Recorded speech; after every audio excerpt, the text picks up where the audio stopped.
Hello guys, welcome back to another video. Today we are reacting to Russian sleep experiment explained by the infographics show. So subscribe, like the video, click that bell. Link down in the description is my second channel. Subscribe to my second channel, like the videos to my second channel. Click that bell on my second channel. Now, link down in the description below is also my Twitch. Follow my Twitch. Link down in the description below is also my subreddit or Reddit. Follow my Reddit. Post on my Reddit. Do whatever you want. Yeah. So be sure to do all of those things right now. If you don't do all of those things, I'm gonna be very sad. Nothing's gonna happen to you, but I'm gonna be very sad. Very, very sad. So in 3, 2, 1, let's react. A Russian researcher enters a room where he expects to see his human test subjects alive and well. Instead, Alright. he witnesses absolute pandemonium. He hears screams of the damned, and in front of him is a body that's been torn apart and eviscerated. It looks as though the Antichrist himself has been in the room. Even the survivors have had chunks of flesh ripped from their arms and legs, their ends of their fingers shown exposed bone. Their faces are sheared of skin. What is this inferno of madness? What happened there? It looked like the devil just torn everybody apart. Or is this the Chainsaw Massacre? This is the Texas Chainsaw Massacre all over again. But it's the Russian Chainsaw Massacre.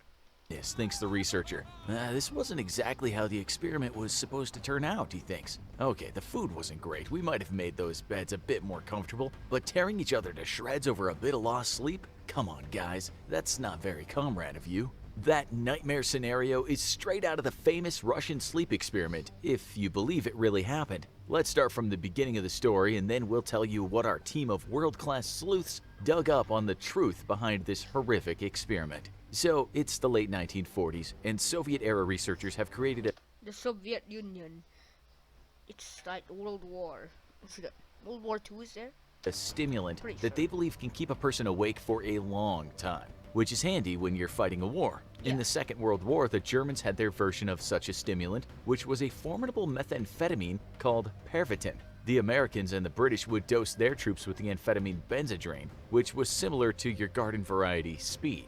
The Soviets are looking to up the ante and use their own version of a drug, which won't lead to a total wipeout after a 3-day-long binge. They've made something special, but they need to test it on humans first. It's not hard to find test subjects since prisoners of war were aplenty in the 1940s. And where prisoners were concerned, bypassing ethical considerations wasn't such a big deal. They set up a test area where 5 subjects will stay. It's a sealed environment Alright. into which the researchers can release the stimulant in gas form and check if the levels of oxygen are okay. The subjects have been given dried food, each a bed with no bedding, running water, and a toilet. The researchers listen to the subjects through a microphone, and there are cameras through which they can monitor the subjects. The only portholes to the outside are 5-inch thick glass windows, which are barely good enough to see a shadow from. The scene is set, and the 5 men seem in good spirits for the first 3 days. The gas is doing its job, and the researchers are pleased about that. One researcher tells another, "Nazi meth, what a joke. Just wait until the world sees what we've cooked up. Comrade Stalin will be most pleased." Yes, Stalin will be the best. Will be happy as ever when they see people turn up in the shreds. How does that happen? The subjects have agreed to try and stay awake for 30 days, and have been falsely informed that if they can make the 30 days, they'll get If you can survive without sleep for 30 days, you'll get freedom. Yeah, you're just never gonna happen. their It's never freedom. gonna happen. Such a deal seems fair to them. Things turn slightly dark around the 4-day mark, when the subjects start discussing war and the horrors they've seen. They speak of traumas, continual nightmares, other ghastly things they witnessed. Day 5, and things get worse. The men start showing signs of psychosis, talking to themselves and things that are not there. They grow paranoid of each other and start whispering into those microphones, telling stories about the other subjects. The researchers, of course, know all about sleep deprivation. After 5 days, the mind can turn on a person. Hallucinations can seem real and horrifying. But they wondered, was it the loss of sleep or the gas itself? Suspicions about the gas effects were more solid at day 9, when one guy just started screaming, howling like a banshee and running up and down the room. He screamed so much he seemed to tear his vocal cords, because after a few hours he squeaked like a children's toy. A few more days passed and there was an eerie silence. The men could not be seen from the cameras. They were alive for sure since the oxygen levels indicated 5 breathing men, but where were they? The researchers hadn't wanted to interrupt the study, but they felt that they had no choice, and so said into an intercom, "We're opening the chamber to test the microphones. Step away from the door and lie flat on the floor or you will be shot. Compliance will earn one of you immediate freedom." They heard one voice respond. It said, "We no longer want to be freed." What was this? What was that? You no longer want to be freed from a Russian prison cell? I would want to be freed, alright? What was it? Had they been getting ripped on that gas and were now addicted? The researchers said there's nothing we can do but open the door. They opened the vents and let fresh air displace the residual stimulant. What the researchers heard next was the men screaming again, pleading for more of that damn fine gas. WTF, thought one of the Russians. Those guys are seriously hooked. They opened the doors on day. They're addicted to the gas? That's definitely not gonna please Comrade Stalin.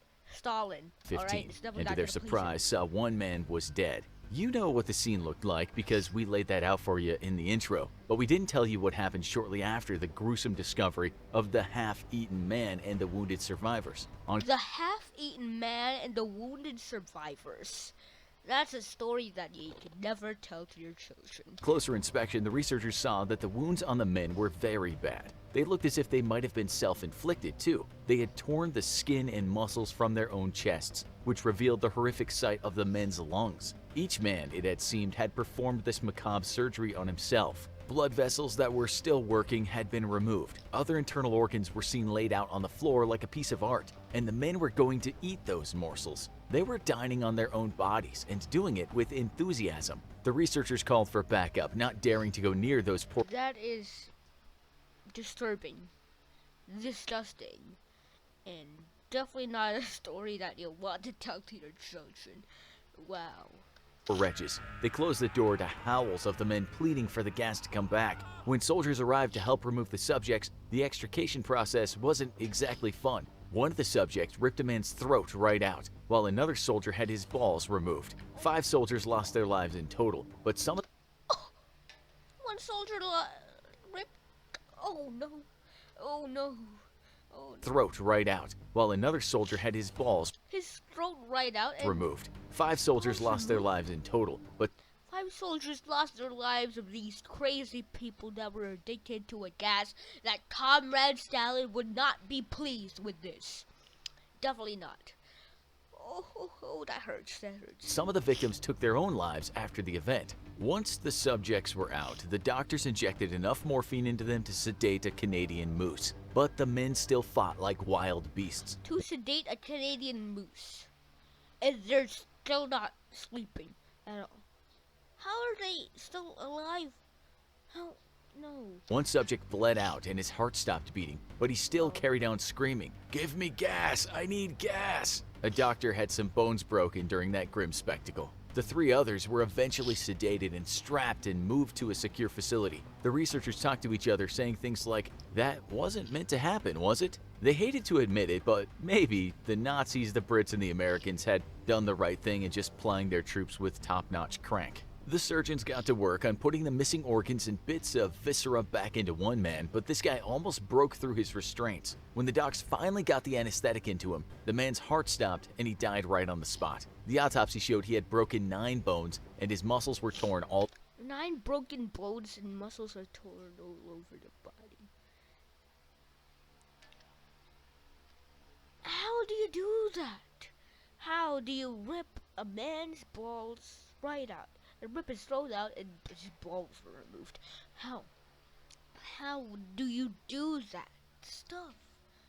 This is not normal, definitely not. over his body. When they tried to fix up the next man, they decided 2 deaths were enough and didn't use an anesthetic. They patched him up nice, sewing his ruptured organs and laying skin grafts on him. The head surgeon said this man should not be alive after what he's gone through, but he admired his own work. A nurse commented that during the surgery, the beast had been smiling at her. She did wonder how male carnal instincts can remain functioning during the worst times. Maybe with death comes the need to create something new, she philosophized, but quickly shook herself out of her reverie. the man suddenly started making a wheezing sound as if he wanted to say something. The nurse, quick to catch on, handed him a pen and a pad below it. The man wrote, "Keep cutting."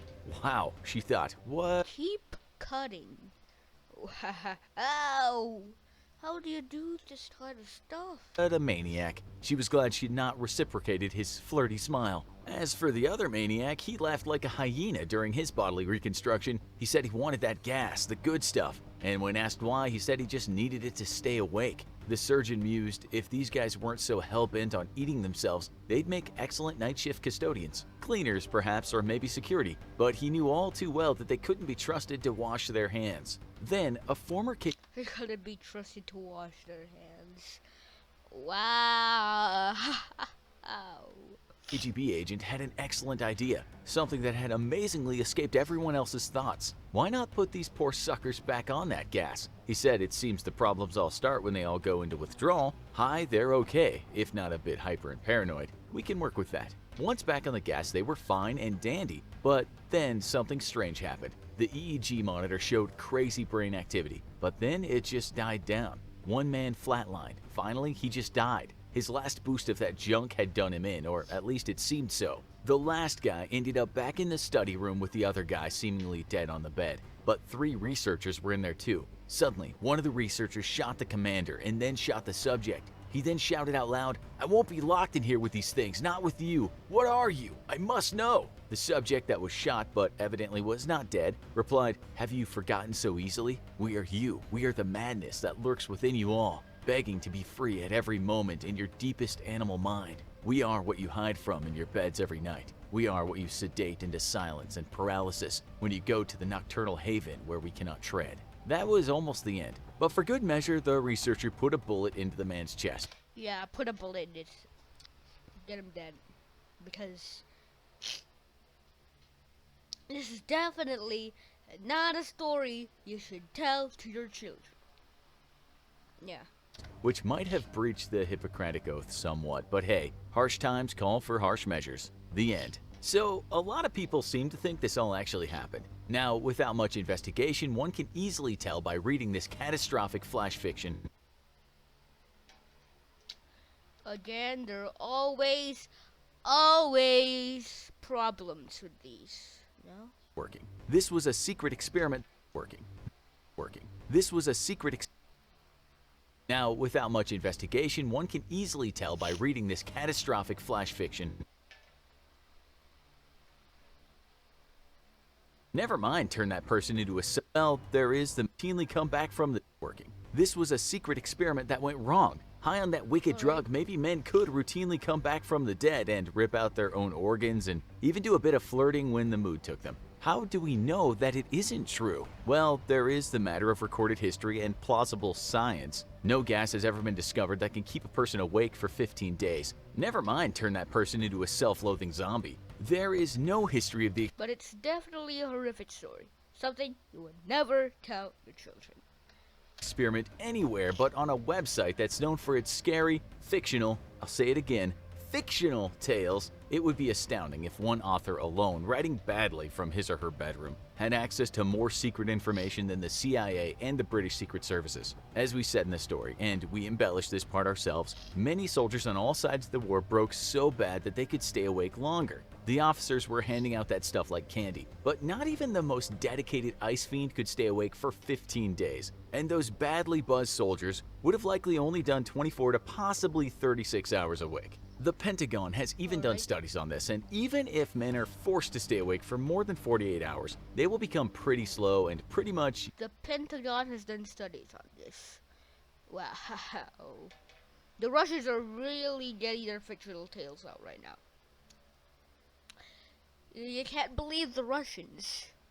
useless as soldiers. They'll make tons of mistakes, which is not ideal in war when you have to be constantly alert. Sure, the speed helped the Germans with their blitzkrieg attacks, but the drugs had to be taken with some precautions. With this in mind, the Russians would not have even tried this experiment. There is something called Morphin syndrome that can cause severe delirium and very bad insomnia, and sufferers can go into a dreamlike state. We say dreamlike because even if they don't sleep, they will have microsleeps. Plus, no one with this disease has ever started eating themselves. Sure, perhaps a noxious agent sprayed into a room full of guys can kill someone, but it's very unlikely it could turn them into gas-addicted zombies. There's Yeah. nothing in scientific literature that supports anything in this experiment. There's another thing that can cause massive sleep loss, and that's called fatal familial insomnia. But that's passed down through genes and isn't caused by environmental agents. And again, it doesn't and it will never make someone just want to rip out their own organs and eat them. There's just nothing that exists in this world that aligns with the story, and if it did, we would expect it to have appeared in medical journals before it became an internet meme. Then again, many of you have been asking in the comments how we managed to put out so many episodes per day. Maybe the entire staff. How do you manage to put so many episodes into one day? That's a horrific. That's great. How do you even do that? I don't know. To have so many stories, just how do you do that? Half of the infographic show are crank-addicted zombies with an undying lust for human flesh after all. Of course, that's preposterous. But isn't that exactly what a team of crank-addicted zombies with an undying lust for human flesh would want you to think? The Russian sleep experiment isn't a bad story, but Because they're animating the thing, so then how many people do they have working on this channel? Because if you have like daily animated, actual have story videos, these videos are put at like 2 days 2 videos a day, and they're animated pretty good, and also they're edited pretty good, and the commentating is pretty good. How do you do that? How do you do could have that? been better. Sleep deprivation is actually a torture that has been used by militaries, and that itself can drive a person half crazy. Still, in this story, when you add the addictive gas and the organ rug and the reanimation, it just isn't believable. But if you like scary stories, then we suggest you watch some of these insanely So yeah, do everything I said at the beginning of the video, because if you don't, I'm gonna be very sad. Nothing gonna happen to you, but I'm gonna be very sad. So yeah, guys, thanks for watching, and of course, peace. I'll be back. Peace.